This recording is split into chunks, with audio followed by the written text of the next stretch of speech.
നമസ്കാരം, സിബിനാണ്. ആദ്യമേ തന്നെ എല്ലാവർക്കും താങ്ക്സ്. ഒത്തിരി ഒത്തിരി ഒത്തിരി സ്നേഹം മാത്രം എല്ലാവരോടും. എന്നെ സ്വീകരിച്ച സപ്പോർട്ട് ചെയ്ത എല്ലാവർക്കും സ്നേഹം മാത്രം തരുന്നു.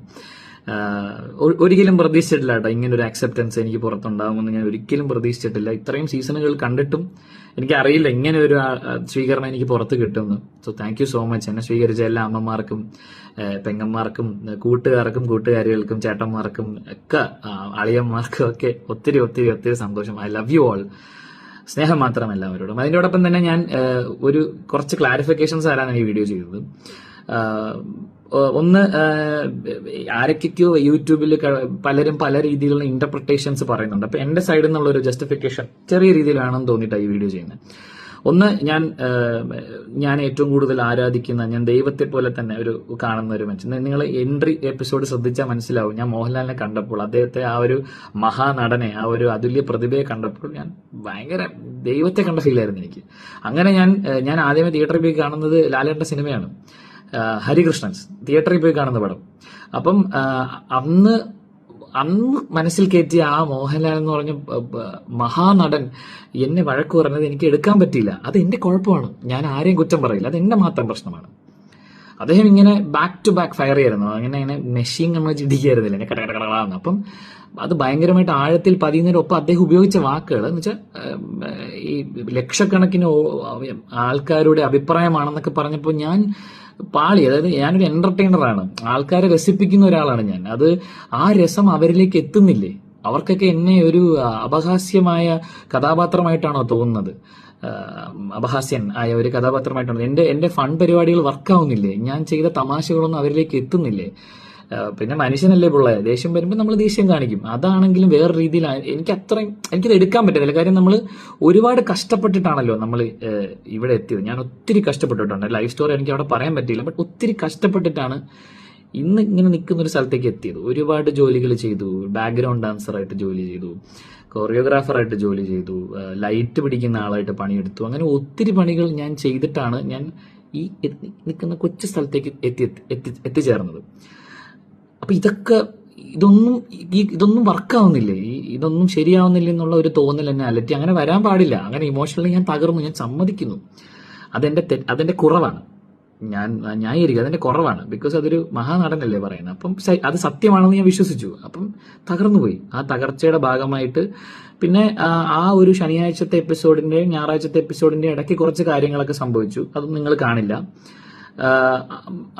അതൊന്നും പറയേണ്ട കാര്യമില്ലല്ലോ, അതൊന്നും ഒരിക്കലും പുറത്തു പറയേണ്ട കാര്യമില്ല. അപ്പൊ അതിന്റെയൊക്കെ ഫലമായിട്ടാണ് ഞായറാഴ്ചത്തെ എപ്പിസോഡും കൂടെ കഴിഞ്ഞിട്ട് പിന്നെ ഉണ്ടായ ഇതിന്റെ ഫലമായിട്ടാണ് ഞാൻ പിറ്റേ ദിവസം രാവിലെ ഭയങ്കരമായി തകർന്നു പോയത്. വിഷമിച്ചിട്ടാണ് ഞാൻ അവിടെ ഇരുന്നത്. അപ്പൊ എനിക്ക് അവിടെ നിന്ന് പുറത്തു പോകണം. എനിക്ക് ഇവിടെ നിന്ന് ഇറങ്ങിയാൽ മതി എന്ന് ഞാൻ തീരുമാനിച്ചു. അപ്പം ആക്ച്വലി എന്നെ കുറച്ചുകൂടി ട്രിഗർ ചെയ്ത് പൂജയാണ്. ഞാൻ അവിടെ ആകെ കണക്ട് ചെയ്ത് പൂജയായിട്ട്. അപ്പൊ പൂജ ഇങ്ങനെ വേദന കൊണ്ട് കരയുന്നു, നിലവിളിക്കുന്നു, പുറത്തേക്ക് പോകാൻ പറ്റുന്നില്ല. ഇതൊക്കെ കണ്ടപ്പോഴും ഞാൻ മാനസികമായി ഒത്തിരി തകർന്നുപോയി. ഞാൻ മനുഷ്യനല്ലേ, എന്റെ ട്രിഗറിങ് പോയിന്റ് അതാണ്. ഞാൻ ബാക്കിയുള്ളവരെ പോലെ എന്നെ കമ്പയർ ചെയ്യരുത് നിങ്ങൾ. കഴിഞ്ഞ സീസണിലെ വിന്നറിന്റെ മനക്കെട്ടിയും ആദ്യത്തെ സീസണിലെ വിന്നറിന്റെ മനക്കെട്ടിയൊക്കെ വളരെ വളരെ അങ്ങ് അറ്റത്ത് പീക്ക് ലെവലാണ്. ഞാൻ അത്രയ്ക്കും മനക്കെട്ടിയുള്ള ഒരാളല്ല, ഞാൻ സമ്മതിക്കുന്നു. അങ്ങനെയുള്ള ഒരാള് ഈ ഗെയിമിൽ വരാൻ പാടില്ലായിരുന്നിരിക്കാം. ഇതും എനിക്കറിയില്ലല്ലോ. എല്ലാം തികഞ്ഞവരല്ലല്ലോ എല്ലാവരും. അപ്പൊ എന്റെ കുറവാണത്. ആ കുറവ് കാരണം ഞാൻ വിഷമിച്ചു, കരഞ്ഞു, പുറത്തു പോകണം എന്ന് ആവശ്യപ്പെടുന്നു, ഭയങ്കരമായി ആവശ്യപ്പെടുന്നു. ഞാൻ കൺവെൻഷൻ റൂമിൽ കയറി എന്റെ കാര്യം പറയുന്നു. ഞാൻ കൺവിൻസ്ഡ് ആവുന്നില്ല. ഞാൻ വീണ്ടും പുറത്തേക്ക് ഇറങ്ങി വരുന്നു. ഞാൻ നിസ്സഹകരണം പറയുന്നു. അതൊക്കെ നിങ്ങൾ കണ്ടു. നിസ്സഹകരണത്തിന്റെ ഫലമായിട്ടാണ് എനിക്ക് സൈക്കോളജിസ്റ്റിനെ കാണാനുള്ള ഒരു സാഹചര്യം ഉണ്ടായത്. അദ്ദേഹത്തോട് ഞാൻ ആവശ്യപ്പെട്ടത്, എനിക്ക് ഈ ഷോയിൽ ഞാൻ ചെയ്യുന്ന കാര്യങ്ങൾ കൃത്യമായി പുറത്തേക്ക് വരുന്നില്ല എന്നുള്ള ഒരു ധാരണ എനിക്കുള്ളത് കൊണ്ട്, എന്റെ ധാരണയാണ് കേട്ടോ, എനിക്കറിയില്ല, ധാരണയുള്ളത് കൊണ്ട് ഞാൻ കമ്മ്യൂണിക്കേറ്റ് ചെയ്യാൻ ശ്രമിക്കുന്ന പല കാര്യങ്ങളും വേറെ രീതിയിൽ എത്തുന്നു, വേറെ രീതിയിൽ ഇന്റർപ്രറ്റ് ചെയ്യപ്പെടുന്നു എന്നുള്ള സങ്കടം കാരണം എനിക്ക് ഇനി ഷോയിൽ തുടരാനുള്ള മാനസിക നില ഇല്ല.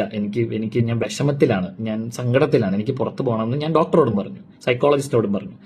അപ്പൊ അദ്ദേഹം തന്ന ഉപദേശമാണ്, സിബിനൊരു കാര്യം ചെയ്യൂ, ഒരുപാട് വിഷമിച്ചിരിക്കുമ്പോഴും ഒരുപാട് സന്തോഷിച്ചിരിക്കുമ്പോഴും നമ്മൾ തീരുമാനങ്ങൾ എടുക്കരുത്. സിബിൻ ഒരു 24 മണിക്കൂർ അല്ലെങ്കിൽ കുറച്ചു നേരം, 24 മണിക്കൂർ എന്ന് അദ്ദേഹം എടുത്ത് പറഞ്ഞില്ല, കുറച്ചു നേരം ഒരു ബ്രേക്ക് എടുക്കും. എന്നുവെച്ചാൽ ബ്രേക്ക് എന്ന് പറഞ്ഞു കഴിഞ്ഞാൽ പോയിട്ട് വെളിയിൽ പോയി ചായ കുടിക്കാനൊന്നും അല്ല കേട്ടോ. സിബിൻ ആ ഒരു ആംബിയൻസ് നിന്ന് മാറി ഒറ്റയ്ക്കിരുന്ന് ആലോചിച്ചതിന് ശേഷം ഒരു തീരുമാനത്തിലേക്ക് എത്തും എന്ന് അദ്ദേഹത്തിന്റെ ഉപദേശം ഞാൻ സ്വീകരിച്ചു. പക്ഷെ അന്ന് ചില ടെക്നിക്കൽ കാരണങ്ങൾ കാരണം എനിക്ക് പുറത്തു പോകാൻ പറ്റിയില്ല. ഇമ്മീഡിയറ്റ്ലി ഞാൻ വീട്ടിനകത്ത് അവിടെ കുറച്ച് നേരം ഇരുന്ന് റിലാക്സ് ആയതിനു ശേഷം ഞാൻ തിരിച്ച് വീട്ടിലേക്ക് കയറിയിട്ട് ഒന്ന് കളിച്ചു നോക്കാം, ഓഡിയൻസ് പുറത്താക്കുമ്പോൾ പുറത്ത് പോവാം, അങ്ങനെയൊക്കെ ഞാൻ ചിന്തിച്ച് ഞാൻ ഒന്ന് അവിടെ പിടിച്ചു നിൽക്കാൻ ശ്രമിച്ചു. അടുത്ത ദിവസം രാവിലെ ആയപ്പോഴും എനിക്കത് ശരിയാവുന്നില്ല. അതും എന്റെ ബലഹീനതയെ ഞാൻ മനസ്സിലാക്കുന്നു. അതും എന്റെ കുറവാണ്, ന്യായീകരിക്കില്ല. അത്രയും പിടിച്ചിരിക്കാൻ പറ്റിയില്ല എനിക്ക്. ചിലപ്പോൾ അത് എന്താ, നിങ്ങൾ ബി ഹൗസ് മെറ്റീരിയൽ അല്ലായിരിക്കും ഞാൻ, ആണെന്ന് ഞാൻ പറയില്ലല്ലോ. അപ്പോൾ എനിക്ക് അടുത്ത ദിവസം പോകണമെന്ന് തോന്നി. ഞാനത് ബിഗ് ബോസിനെ അറിയിച്ചു. ബിഗ് ബോസ്, എനിക്കിങ്ങനെ പ്രശ്നങ്ങളുണ്ട്, എനിക്ക് എൻ്റെ ചിന്തകളെ എനിക്ക് കൺട്രോൾ ചെയ്യാൻ പറ്റുന്നില്ല, എനിക്ക് പെട്ടെന്ന് ദേഷ്യം വരുന്നുണ്ട്, സ്ട്രെസ്ഡ് ആണ് ഞാൻ എന്ന് പറഞ്ഞപ്പോൾ അദ്ദേഹം പറഞ്ഞെന്ന സിബിൻ നമുക്ക് പോവാം നാളേക്ക്. സിബിൻ ഡോക്ടറിന്റെ നിർദ്ദേശപ്രകാരം നമുക്ക് കുറച്ച് സമയത്തേക്ക് നമുക്ക് വീട്ടിൽ നിന്ന് മാറ്റാം. ദിവസം അങ്ങനെയൊന്നും പറഞ്ഞിട്ടില്ല, കുറച്ച് സമയങ്ങൾ പുറത്തേക്ക് കൊണ്ടുപോകുന്നു എന്ന് മാത്രം പറഞ്ഞു. കണ്ണ് കെട്ടി പുറത്തേക്ക് കൊണ്ടുപോയി. കണ്ണ് തുറന്നത് ഒരു മുറിയിലാണ്. ആ മുറിയിൽ ഞാനും ഒരാളുണ്ട്, എൻ്റെ മോൾഷൻ്റെ ഒരു സ്റ്റാഫുണ്ട്, എന്നെ നോക്കുന്ന ഒരാൾ. അവിടെ ഒരു TV ഉണ്ട്, ആ TV വർക്ക് ചെയ്യില്ല.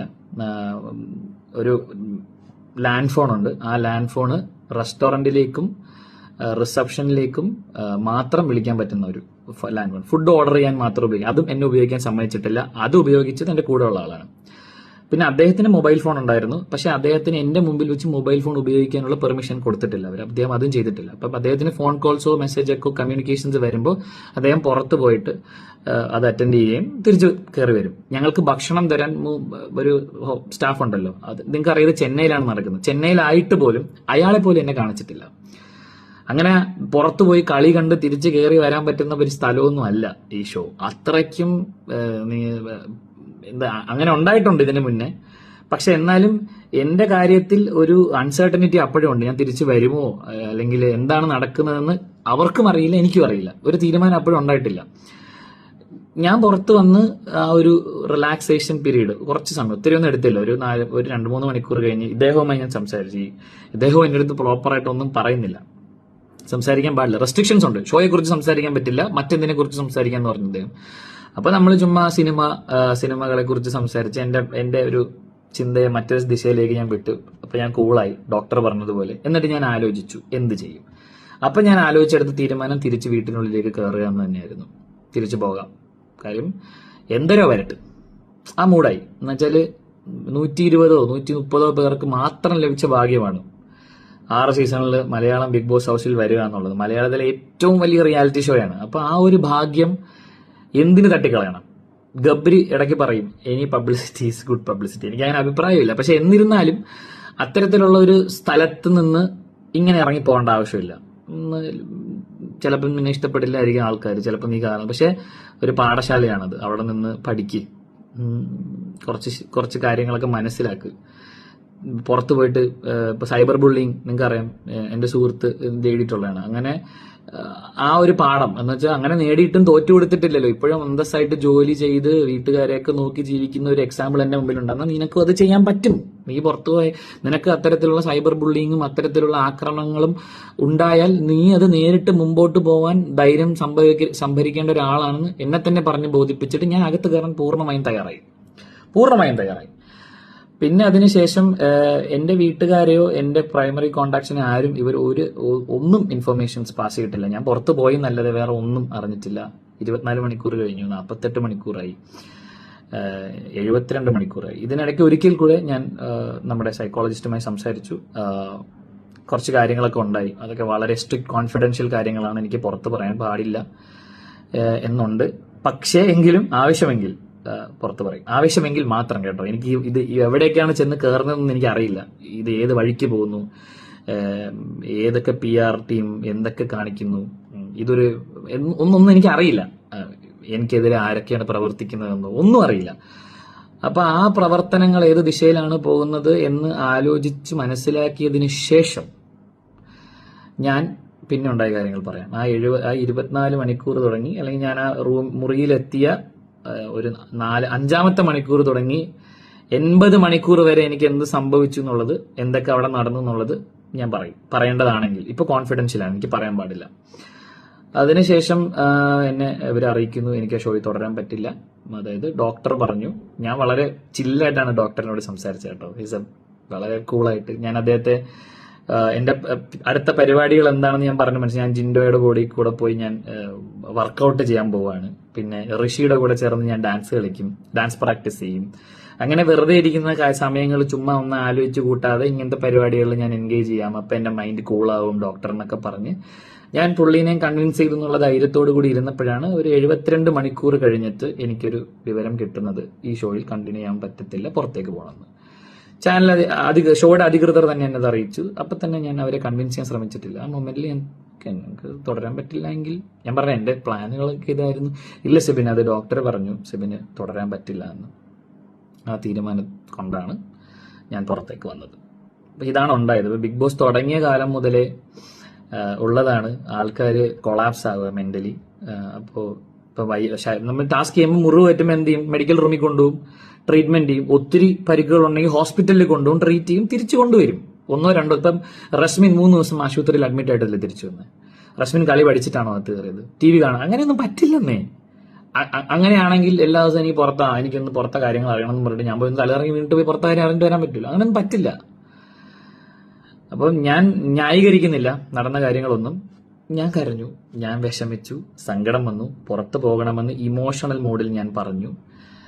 അത് ഡോക്ടർ സൈക്കോളജിസ്റ്റുമായി സംസാരിച്ചതിന്റെ ഒരു കൺവിൻസിങ് പ്രകാരം, അദ്ദേഹം എന്നെ കൺവിൻസ് ചെയ്ത പ്രകാരം ഞാൻ പുറത്തേക്ക് പോയി എന്റെ മൈൻഡിനെ ഒന്ന് കൂളാക്കി ഞാൻ തീരുമാനിച്ച് അകത്ത് കയറണമെന്ന് തീരുമാനിക്കുന്നു. അകത്ത് കയറാൻ റെഡിയാണെന്ന് അറിയിക്കുന്നു. പക്ഷേ കുറച്ച് ദിവസങ്ങൾ, ഒരു 3 ദിവസം കഴിഞ്ഞ് എന്നോട് പറയുന്നു തുടരാൻ പറ്റില്ല, പുറത്തേക്ക് വരണമെന്ന്. ഞാൻ പുറത്തേക്ക് വരുന്നു. അതാണ് ഞാൻ നിങ്ങളോട് എയർപോർട്ടിൽ വെച്ച് പറഞ്ഞത്. ഇറങ്ങി പോകാന്നുള്ളത് എന്റെ തീരുമാനമല്ലായിരുന്നു. ഇതാണ് സത്യാവസ്ഥ. എനിക്കിതായിരുന്നു നിങ്ങൾ അറിയിക്കേണ്ടത്. ബാക്കിയുള്ളവർ എഴുതാപ്പുറങ്ങൾ പാടുന്നുണ്ട്. പിന്നെ എന്നെക്കുറിച്ച് എന്തൊക്കെയോ ആരൊക്കെയോ എവിടെ നിന്നൊക്കെയോ പറയുന്നുണ്ട്. അത് എവിടെ നിന്നാണെന്നും ആരാണെന്നും കൃത്യമായി മനസ്സിലാക്കിയതിന് ശേഷം ഞാൻ പറഞ്ഞല്ലോ, ഇനിയും പറയാൻ ഈ വീക്കെൻഡ് എപ്പിസോഡ്, ശനിയാഴ്ചത്തെ എപ്പിസോഡിൽ നിന്നും ഞായറാഴ്ചത്തെ എപ്പിസോഡിലേക്ക് ഉള്ള യാത്രയിലുണ്ടായ കാര്യങ്ങളും അതിനുശേഷം ഉണ്ടായ കാര്യങ്ങളും കൺഫെഷൻ റൂമിലുണ്ടായ കാര്യങ്ങളും പിന്നെ ഈ ഹോട്ടൽ മുറിയിൽ ഞാൻ ഉണ്ടായിരുന്ന ദിവസങ്ങളിൽ നടന്ന കാര്യങ്ങളും കോൺഫിഡൻഷ്യലാണ്. പറയേണ്ടതാണെങ്കിൽ പറയും, എനിക്ക് തോന്നിയാൽ. എനിക്ക് അത് കോൺഫിഡൻഷ്യലാണ്. അതൊരു ഷോയിൽ നമ്മൾ കയറുമ്പോൾ ഷോയോട് കാണിക്കുന്ന, ചാനലിനോട് കാണിക്കുന്ന, അധികൃതരോട് കാണിക്കുന്ന മാന്യതയാണ്, ഗ്രാറ്റിറ്റ്യൂഡാണ്. ഞാൻ 3 വർഷം ഭക്ഷണം കഴിച്ചത് ഏഷ്യാനെറ്റിന്റെ കാശ് കൊണ്ടാണ്. ആ ചാനലിനെ ഞാൻ അവർക്ക് കൊടുത്തൊരു ഉറപ്പുണ്ട്, ഒരു കോൺഫിഡൻഷ്യാലിറ്റി, ഒരു കോൺട്രാക്റ്റ് ഉണ്ട്, ഞാൻ ചെയ്യില്ല. അത് ആരെയും പേടിച്ചിട്ടല്ല കേട്ടോ, ചാനലിനെ പേടിച്ചിട്ടൊന്നുമല്ല. എന്ന് വെച്ചാൽ ഇറ്റ്സ് ഗ്രാറ്റിറ്റ്യൂഡ്, നന്ദി. അരി മേടിച്ച് തിന്നതിന്റെ നന്ദി. അപ്പൊ ഇതെനിക്ക് നിങ്ങളെ അറിയിക്കണം തോന്നി. അതിനു വേണ്ടിയിട്ട് ഞാൻ എന്റെ തന്നെ ഇൻസ്റ്റാഗ്രാമിൽ ഞാൻ ഇട്ട വീഡിയോ ആണ്. ഞാനൊരു ചാനലിനും ഇത് കൊടുത്തില്ല, അങ്ങനെ ചെയ്യാൻ പാടില്ല. അതുകൊണ്ട് എനിക്ക് നിങ്ങളോട് സംസാരിക്കണം. നിങ്ങൾ തന്ന സപ്പോർട്ടിനും, ചേട്ടൻ പോകണ്ടായിരുന്നു, സിബിൻ മോൻ ഇറങ്ങണ്ടായിരുന്നു എന്നൊക്കെ എയർപോർട്ടിൽ നിന്ന് എന്നോട് ഒരു പരിപാടി പറഞ്ഞു. ചെന്നൈ എയർപോർട്ട്, എന്തിനാ ഇറങ്ങി വന്നത്, കളിക്കണ്ടായിരുന്നു, ഞങ്ങൾക്ക് കൂടെയില്ലേ എന്ന്. എനിക്ക് വോട്ട് ചെയ്തിട്ട് ആ വോട്ട് പാഴായി പോയി എന്ന് പറഞ്ഞ് എന്നോട് സ്നേഹം കാണിക്കുന്ന ഒത്തിരി പേരുണ്ട്. അവരോടൊക്കെ ഉള്ള എന്റെ മറുപടിയാണിത്. നിങ്ങൾ ആരെയും നിരാശപ്പെടുത്തി മനഃപൂർവ്വം ഇറങ്ങി വന്നതല്ല, സംഭവിച്ചു പോയതാണ്. ഇതൊക്കെയാണ് കാരണങ്ങൾ. പിന്നെ ഒരു കാര്യം കൂടെ ഞാൻ നിങ്ങളോട് പറയാം. ഈ റോസ്റ്റിങ്ങും ഇൻസൾട്ടിങ്ങും ഒരു നേരിയ വരയാണ്, ചെറിയൊരു തിൻ ബോർഡറാണ്. ഒരാളെ റോസ്റ്റ് ചെയ്യുകയും ഒരാളെ ഇൻസൾട്ട് ചെയ്യുകയും. ഞാൻ നേരത്തെ പറഞ്ഞ പോലെ കഷ്ടപ്പെട്ട് കയറി വന്ന ഒരാളെ റോസ്റ്റ് ചെയ്തതാണോ ഇൻസൾട്ട് ചെയ്തതാണോ എന്ന് തിരിച്ചറിയാൻ എനിക്ക് പറ്റിയില്ല. ഞാൻ നേരിയ വരയാണ് റോസ്റ്റിങ്ങും ഇൻസൾട്ടിങ്ങും. അപ്പോൾ എല്ലാവരോടും സ്നേഹം മാത്രം. നമ്മൾ ഇനിയും കാണും, എവിടെയെങ്കിലും എന്തെങ്കിലുമൊക്കെ ഞാൻ ചെയ്യും. അപ്പോൾ എപ്പോഴത്തെയും പോലെ entertainment. I love you all. സ്നേഹം മാത്രം.